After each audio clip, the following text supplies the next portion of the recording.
'64 Suzuki T-10. It's all original. I bought it from the second owner. I have an X6 Hustler that I restored, and a guy says, I got an old bike in my garage you should have. And when he told me it was a T-10, I went, until I saw it. And he gave me the name of the original owner that bought it in 1966 when he came back from Vietnam. So I called him and he says, I still have the little bottle that you use to mix the oil with the gas. I think you should have that. So he came over and he took it for a ride and he says, I thought this thing was faster 45 years ago than it is now. And he said, but it still smokes as much as it did then. This was the first model Suzuki imported into the U.S. The X6 replaced it, which was a much better bike than this. But this was the original that goes clear back to the Kalita in the 50s. Had about an inch of dirt in the gas tank. No rust because it's 20-to-1 mix, so that preserved it.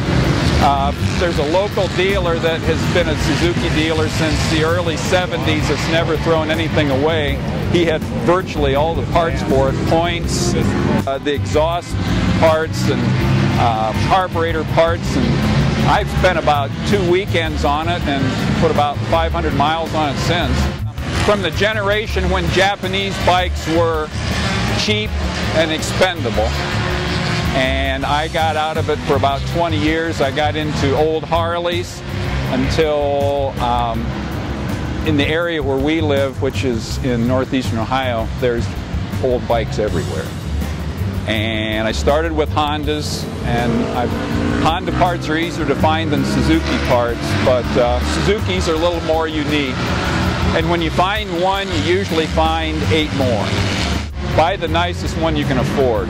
I haven't taken my own advice, but especially on Suzukis, parts are getting harder and harder to find. Honda parts are fairly easy, but there's still enough of them around that rather than taking one that has so many missing parts, basket cases, broken bikes, lots of times you'll put more in them than what they're worth. So look for the nicest one you can find to start with. All the old bikes are in the Midwest because in the South and the West they got ridden and worn out.